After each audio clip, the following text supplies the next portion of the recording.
사랑하는 성도 여러분, 주 안에서 평안하셨습니까? 송구 영신 예배, 또 지난주에 신년 감사 제목을 여러분들이 적으셔서 헌금을 하셨는데, 제가 봉투를 가지고 기도원에 올라가서 하룻밤 자면서 기도했습니다. 다양한 내용들의 기도 제목들, 또 어떤 분들은 아름답게 교회를 리모델링하고 하나님께 예배를 드리는데, 하나님, 우리 교회가 부흥될 것을 믿습니다, 그런 제목도 있습니다. 또 어떤 분들은 너무너무 경제가 어려운데, 하나님, 이 나라 경제가 금년도에는 더 크게 부흥이 되게 해 주시옵소서, 이런 제목도 있었습니다. 기도하실 때마다 여러분, 이 나라의 경제를 위해서, 그렇습니다, 대통령과 국무위원들, 각 지도자들이 좋은 정책을, 경제가 살아나는 정책을 가지고 해서 서민들이 다리 뻗고 살아갈 수 있는 그런 나라가 되게 해 주시옵소서, 그렇게 기도해 주시기를 바랍니다. 신명기 17장 18절 19절에 보면, 이 율법서의 등사본을 평생에 자기 옆에 두고 읽어 그의 하나님 여호와 경외하기를 배우며 이 율법의 모든 말과 이 규례를 지켜 행할 것이라. 아멘.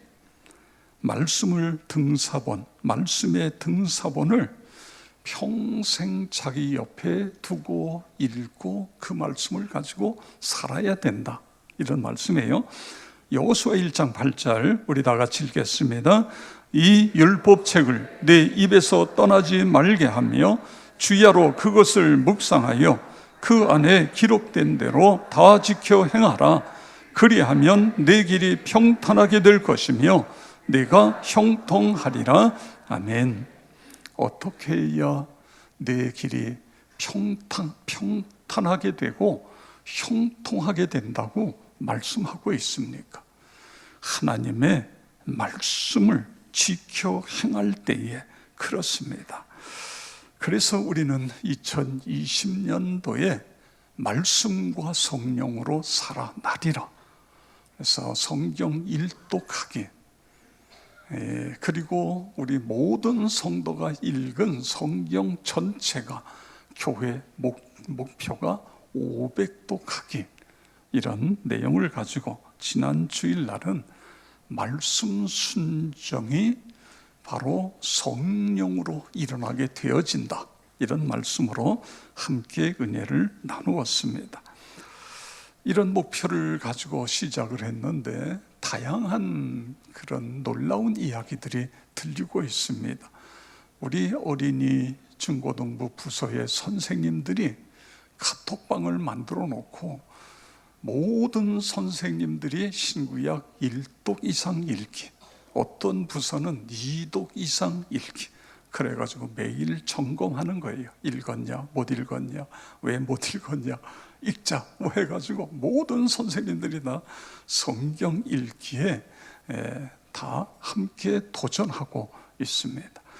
어린이 가운데는요, 늘 스마트폰만 들여다보던 애가 세상의 성경을 읽으면서 스마트폰을 내려놓고 성경을 열심히 읽기 시작했다.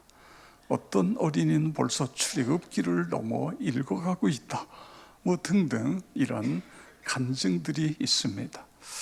그래서 제가 기도하다가 이런 결심을 했습니다. 신구약 5독 5번 이상 읽으면, 지금 우리가 가지고 있는 성경은 인조 가죽입니다. 이거는 이제 쉽게 떨어져요. 그래서 보기 싫어지는데 소가죽으로 된 좋은 성경을 선물로 드린다. 5독 이상입니다. 네. 그리고 주보에다가 1독하면 1독 명단, 2독하면 2독 명단, 3독하면, 그러니까 우리 장로님, 권사님, 안수집사님들은 최소한도 2독 이상은 해야 되겠죠. 네, 제가 유심히 보겠습니다. 그래서 정말 말씀과 성령으로 내 영이 살아나고 내 가정이 복을 받고 그런 은혜가 있기를 축복합니다. 성경 전성시대다 이런 이야기를 해요. 옛날에는요, 글을 아무나 읽고 쓸 수 없었어요. 학자들이. 그래서 성경을 이걸 필사본이라고 그래요. 목욕 재개하고 옷을 갈아입고 그리고 앉아서 성경 말씀 하나하나를 하나도 틀리지 않게 이걸 쓰는 거예요. 그렇기 때문에 성경, 예를 들어 여호수아서를 내가 가지고 있다. 그 사람은 떼부자가 아니면 가질 수가 없었습니다. 이렇게 가치가 있었어요. 그런데 인쇄술이 발달하고 나니까 성경이 흔한 게 성경이에요. 여러분의 집에 아마 성경이 4권, 5권씩 있는 집들이 수두룩할 거예요. 스마트폰에다가 앱을 깔면 성경을 스마트폰을 보고 읽을 수도 있고 들을 수도 있고 이런 세상이잖아요. 그러다 보니까 우리가 성경이 귀한 것인 줄을 모르는 거예요. 그래서 왈슨 박사는 오늘날은 성경이 없는 시대다 이런 이야기를 해요. 이게 무슨 이야기냐면 사람들이, 신자들이 성경을 읽지 않는 시대가 되었다 이 이야기인 것입니다. 그런데 우리 역천교회는 500독이에요. 500독. 여러분, 성경을 읽고 그 말씀을 가지고 그 말씀의 은혜를 받고 그 말씀을 가지고 살아감으로 말미암아 오늘 말씀하신 것처럼 형통 그리고 앞이 열리는 그런 은혜가 있기를 주의 이름으로 축원합니다. 오늘은 말씀 순종인데 특별히 기도에 대한 말씀 순종함으로 성령 충만함에 대한 그런 은혜를 나누려고 합니다. 사도행전 1장 4절 5절에 보면 예루살렘을 떠나지 말고 내게서 들은 바 아버지께서 약속하신 것을 기다리라. 너희는 몇 날이 못되어 성령으로 세례를 받으리라. 아멘. 이 말씀은 약속 있는 명령입니다. 예루살렘 떠나지 마라. 예루살렘에서 위로부터 임하시는 하나님의 능력, 성령의 능력을 받을 때까지 예루살렘을 떠나지 말라. 이것이 명령인 것입니다. 그러면 몇 날이 못되어 너희가 성령을 받으리라. 할렐루야. 그렇습니다. 그런데 오늘 여기 보면 기다리라. 이 기다리라고 하는 이 말은 헬라어로 페리메네인이라는 단어를 씁니다. 이것은 현재 능동태 부정사입니다. 수동적으로 기다리는 게 아니에요. TV 보면서 놀면서 기다리는 게 아닙니다. 하나님의 때를 갈망하면서 아버지의 약속을 고대하면서 기다리는 거예요. 능동적인 기다림입니다. 그러면 몇 날이 못되어 성령으로 세례를 받게 되어진다. 할렐루야. 그렇습니다. 그래서 성령의 권능을 받고 사명을 감당하는 거예요. 성령의 권능을 받고 땅끝까지 주의 복음을 전하는 것입니다.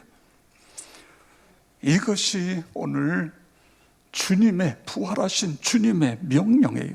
그런데 이 명령을 받은 11 제자와 120여 명, 포함한 120여 명이 어떻게 하고 있는가? 13절에 보면 그들이 이유하던 다락방에 12 제자가 그곳에 갑니다. 그리고 14절에 보면 여자들과 예수의 어머니 마리아와 예수의 아우들과 더불어 마음을 같이하여 오로지 기도에 힘쓰더라. 아멘. 예수님의 명령을 들은 제자들과 신도들이 어떻게 하고 있어요? 더불어 마음을 같이하여 기도에, 오로지 기도에 힘쓰고 있는 것을 볼 수 있습니다. 이 말은 예수님의 명령에 최선을 다하여 순종하고 있다, 그런 뜻인 것입니다. 여러분 생각해 보세요. 120명이 여러분의 집에 왔다, 그리고 머무른다. 생각해 보세요. 글쎄, 이게 120명이 들어갈 만한 공간이 우리 집에 있는지도 쉽지 않습니다만 120명이 들어가서 10여일 동안 그 많은 사람이 복작복작하고 기도하고 먹고 자야 되고, 참 이분 대단한 분이다. 자기 집을 오픈한 이분 참 대단한 분이다. 이런 생각을 하게 됩니다. 여기에 있는 사람들은 너무너무 다양해요. 교회 공동체라고 하는 것은 참 다양합니다. 많이 배운 사람, 못 배운 사람, 가지고 있는 사람, 못 가지고 있는 사람, 연세가 많은 사람, 또 어린아이, 이렇게 다양한 공동체예요. 그런데 이 공동체가 서로 신뢰하기 때문에 지금 이런 일이 일어나고 있는 것입니다. 저들의 목적은 오직 한 가지입니다. 위로부터 임하시는 성령, 아버지의 약속, 그 약속을 기다리면서 그렇게 기도하고 있는 것입니다. 그랬더니 어떤 일이 일어나요? 성령이 그들에게 임하시는 거예요. 성령으로 살아나는 지름길은 우리가 말씀에 순종하는 것입니다. 지금 이 사람들은 순종하고 기도하는데 세 가지 여기서 볼 수 있어요. 첫째는 모든 성도가 함께 한 마음으로 기도에 힘쓰고 있는 것입니다. 이게 중요해요. 혼자 기도할 수 있습니다. 내 개인의 문제를 가지고. 그러나 동시에 함께 더불어 한 마음으로 기도하는 거예요. 그럴 때에 거기에 성령께서 임재하시는 것을 볼 수 있습니다. 마태복음 18장 19절에 예수님 이렇게 말씀하세요. 진실로 다시 너희에게 이르노니 너희 중에 두 사람이 땅에서 합심하여 무엇이든지 구하면 하늘에 계신 내 아버지께서 그들을 위하여 이루게 하시리라. 아멘. 그렇습니다. 여러분, 하나가 되지 못하고 갈등하고 다투고 싸워보세요. 거기에 성령께서 임하실 수 없어요. 사탄이 그 틈을 비집고 들어가서 그 단체를 자신의 소굴로 만들려고 하는 게 사탄의 전략인 것입니다. 그렇기 때문에 어떤 일이 있어도 하나됨을 깨뜨리는 것은 사단이 좋아하는 그런 일인 것입니다. 그래서 성경은 이렇게 명령합니다. 빌립보서 2장 2절에서 4절인데 우리 다 같이 읽겠습니다. 마음을 같이하여 같은 사랑을 가지고 뜻을 합하며 한 마음을 품어 아무 일에든지 다툼이나 허영으로 하지 말고 오직 겸손한 마음으로 각각 자기보다 남을 낮게 여기고 각각 자기 일을 돌볼 뿐더러 또한 각각 다른 사람들의 일을 돌아보아 나의 기쁨을 충만하게 하라. 아멘. 그렇습니다. 마음을 같이 같은 사랑, 같은 뜻을 가지고 한 마음을 품어 다툼이나 허영으로 하지 말고. 그렇습니다. 이것이 우리 교회의 공동체, 건강한 공동체가 되어야 돼요. 그리고요, 빌립보서 4장 2절에 가서는 이런 말씀이 기록되어 있어요. 내가 유오디아를 권하고 순두개를 권하노니 주 안에서 같은 마음을 품으라. 아멘. 지금 이 두 여자 지도자들이 같은 마음을 품고 있어요? 품고 있지 않아요. 품고 있지 않은 거예요. 이 두 여인이 어떤 사람인지는 잘 몰라요. 빌립보 교회가 탄생할 때에 루디아라고 하는 자주장사, 그리고 빌립보 감옥의 식구들이 다, 감옥의 간수장의 식구들이 다 예수를 믿었잖아요. 그러니까 간수장의 부인도 아마 중요한 위치에 있었는지 모릅니다. 하여간 이 두 여인은 이 교회의 중요한 리더십이었어요. 그런데 이 두 여인이 서로 갈등하기 시작하는 거예요. 이 소식이 바울에게, 로마 감옥에 갇혀있는 바울에게까지 전달되어진 것입니다. 그래서 너무너무 안타까워서 지금 이런 편지를 쓰고 있는 것입니다. 그 주 안에서 같은 마음을 품으라, 그런 말씀인 것입니다. 여러분, 연합이 없으면 능력도 없다 믿으시기 바랍니다. 연합이 되는 곳에 주님이 함께 하시고 그래서 거기에 능력이 나타나는 것입니다. 도저, 이것이 성공이다라고 하는 책에서 이 토저는 이런 이야기를 해요. 120볼트가 가정으로 들어오잖아요. 가정에 들어와서 이 120볼트가 역할을 하면 모든 전자기기가 다 제 역할을 감당합니다. 에어컨은 에어컨대로, 냉장고는 냉장고대로 다 모든 게 자기 역할을 해요. 그런데 이 선이 끊어져 버리면 이 집안에 있는 모든 전자기기는 다 쓸모가 없어요. 아무리 그것이 수백만 원, 수천만 원짜리라도 전기가 끊어지면 아무 소용이 없다. 그런 것처럼 하나님의 능력은 어마어마한 능력인데 하나님으로부터 우리에게 오는 이 선이 끊어져 버리면 그 능력이 우리에게 아무 의미가 없다 그거예요. 그런데 하나님의 능력이 우리에게 오기 위해서는 우리가 하나가 되어야 된다, 이걸 이야기하고 있는 거예요. 하나가 되지 않고 매일 문제가 발생이 되면 그 하나님의 능력이 거기에 올 수가 없게 되어진다, 그런 말씀인 것입니다. 저희가 이제 은평삼형제 학교가 14년 전에 시작돼서 14기를 모집하고 있습니다. 1기 때에 강사로 오신 분이 한 15분 정도, 이제 그 강의마다 강사가 오는데 그 중에 한 분이 김원호 장로님이에요. 우리 장영주 장로님하고 한 3년 동안 가정사역에 대해서 또 가르치시기도 하고 한 이분입니다. 근데 이분이요, 목회자 DTS의 초대 교장하고 몇 년 동안 교장을 했어요. 여러분 생각해 보세요. 장로님이 목회자들을 훈련하는데 거기에 교장이었다. 얼마나 대단한 분입니까? 사회적으로도 대단하지만 영적으로도 깊이가 있어서 예수 전도단에서 그분을 목회자 이 제자 훈련 학교의 교장으로 보낸 거예요. 근데 이분이 이제 오셔서 강의를 하는데 이런 이야기를 해요. 여러분은 내가 섬기는 교회의 담임 목사님의 모든 목회가 100% 나를 만족시킨다고 생각하십니까? 담임 목사님의 목회하는 그 모든 것이 내가 원하는 대로 다 된다고 생각하십니까? 그렇지 않습니다.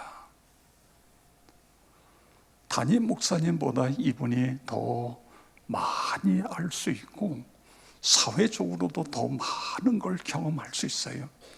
그러나 하나님께서 담임 목사님을 우리 교회에 보내주셨기 때문에 저는 그분이 목회하는 방향에 철저하게 따라가고 있습니다. 이것을 권리 포기라고 이야기합니다. 예수님은 하늘에서 하나님의 아들, 성자 하나님이라고 하는 그 권리를 포기하시고 이 땅에 인간으로 오셨습니다. 우리 죄를 대신해서 십자가에 죽으셨습니다. 모든 걸 포기하셨는데 왜 우리는 포기할 수 없습니까? 포기해야 교회가 하나가 되는 것입니다. 담임 목사님과 하나가 돼서 그 힘을 가지고 악한 세상을 싸워 이길 수 있고 사단 마귀를 싸워 이길 수 있는 것입니다. 제가요 그 간증을, 이분이 목회자 DTS 저희들이 훈련 받을 때에는 강사로 오시지 않았어요. 근데 이제 저희는 이제 이분을 처음 초청했는데 너무너무 충격이 되는 거예요. 권리 포기. 예수님도 권리 포기하셨는데 권리를 포기해야 된다. 그것을 잊을 수가 없습니다. 중요한 것은 하나가 되는 곳에 성령님이 임재하시고 성령님이 임재하시면 살아난다. 할렐루야. 그 다음에 두 번째로 보면 성령께서 내게 충만히 오신다는 걸 믿고 그리고 집중해서 기도해야 된다, 이런 말씀인 것입니다. 약속의 말씀을 믿고 붙들고 기도해라 그거예요. 120명이 주님의 약속, 너희는 몇 날이 못되어 성령으로 세례를 받으리라, 이 말씀을 붙잡은 거예요. 그리고 그 말씀을 붙잡고 오로지 기도에 힘썼던 것입니다. 이 오로지라고 하는 게 뭐지요? 오직 딴 생각하지 않고 이 목표만을 향하여 기도했다, 그런 뜻인 것입니다. 우리가 2020년에 조금 더 예수님에게 집중할 수 있기를 바랍니다. 말씀을 읽고 기도하는 일에 집중할 수 있기를 바랍니다. 은혜를 받는 이 일에 우리의 에너지를 모으시기를 바랍니다. TV 시청도 좀 자제하고요, 내가 성령의 능력으로, 말씀과 기도를 통한 성령의 능력으로 살아나야 내 자손들이 살아납니다. 우리 목장 식구들이 살아납니다. 이런 간절한 마음을 가지고 우리가 하나님 앞에 엎드리는 거예요. 그 다음에 세 번째는요, 목적이 분명하다. 왜 성령 충만을 저들이 구하고 있지요? 그것은 권능을 받고 땅끝까지 주의 복음입니다. 쓰임받기 위해서, 그분의 이름을 높여드리기 위해서, 영광을 위해서, 그의 나라와 그의 의를 구해서인 것입니다. 어느 목사님이 딸을 하나 낳았어요. 자녀를 더 낳으려고 그랬는데 자녀가 생기지 않아서 딸 아이 하나를 키웁니다. 딸 하나만 키우다 보니까 공주가 됐잖아요. 오늘 우리 사회의 문제가 그것 아닙니까? 아들 하나, 딸 하나 키우다 보니까 모든 게 그 아이. 그래가지고 학교에 가서 선생님이 뭘 잘못했다고 나오면 부모가 쫓아와서 삿대질을 하고, 이런 세상이 지금 되지 않았습니까? 그렇게 그냥 옥이냐 금이냐 그러면서 키우는 거예요. 그러니까 이제 성도들도 목사님이 딸을 너무너무 사랑한다를 아니까는 신방하면 뭘 자꾸만 딸 갖다 주라고 뭘 싸줍니다. 그래서 목사님 가방에는 늘 딸아이가 좋아하는 게 들었어요. 신방 갔다가 오면은 딸아이가 쪼르르 뛰어와가지고 아빠 그러면서 가방을 빼앗아 가지고 가서 열어가지고는 오늘 뭐가 들었네. 그러다가 가방이 비어 있으면 응앙 하고 울면서 난리가 납니다. 그래가지고 나중에는 목사님이 가방이 비어 있으면 집에 오다가 마트에 들어서 딸애가 좋아하는 걸 사갖고 이렇게 가는 거예요. 근데 이 딸아이가 어느새 커가지고 결혼을 했어요. 결혼을 해서 이제 삽니다. 딸애가 보고 싶어서 목사님이 연락을 했어요. 내가 어느 날 간다. 그리고는 딸애가 좋아하는 걸 가방에다 잔뜩 사가지고 딸 집에 갔어요. 그래서 초인종을 누르고 딸애가 뛰어나와가지고 아빠 사랑해, 보고 싶어서, 그러면서 가방을 들어요. 그러면 어떡하지요? 가방을 열고 그리고 와 내가 좋아하는 거 아빠가 사왔네 이래야 되잖아요. 그런데 그렇게 안 하고 그 가방을 갖다가 그 식탁 의자에다 놓고 쪼르르 주방으로 들어가서 뭐 정신없이 뭘 그냥 그래요. 그 목사님이 너무 서운한 거예요. 그래서 뒤에다 대고 이야기합니다. 얘야, 너 좋아하는 거 왜 가방 안 열어봐? 그랬더니 아빠가 나 좋아하는 거 사온 거 안 돼. 근데 그거보다 더 중요한 거 있어. 내가 아빠를 위해서 지금 음식을 만들고 아빠를 대접하기 위해서 음식을 만들고 있으니까 그렇게 알아. 이 이야기를 듣니까요 감동이 되는 거예요.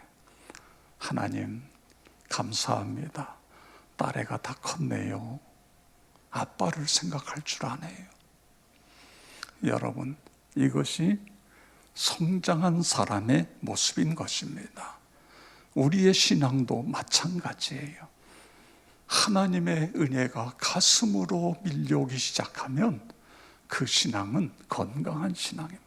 하나님, 금년에도 이렇게 건강하게 하나님 앞에 나와 예배 드리게 하시니 너무너무 감사합니다. 다들 어렵다고 하는데 입에 풀칠할 수 있으니 감사합니다. 감사하는 거예요. 그런데 어린애는 어떻게 되죠? 이것도 주고 저것도 주시고 이것도 주시고 저것도 주시고 그렇게 되어진단 말이에요. 여러분, 그렇습니다. 중요한 것은 우리가 하나님이 무엇을 기뻐하시는가, 그것을 우리가 찾아서 그 하나님의 기쁨이 되기를 원하는 거예요.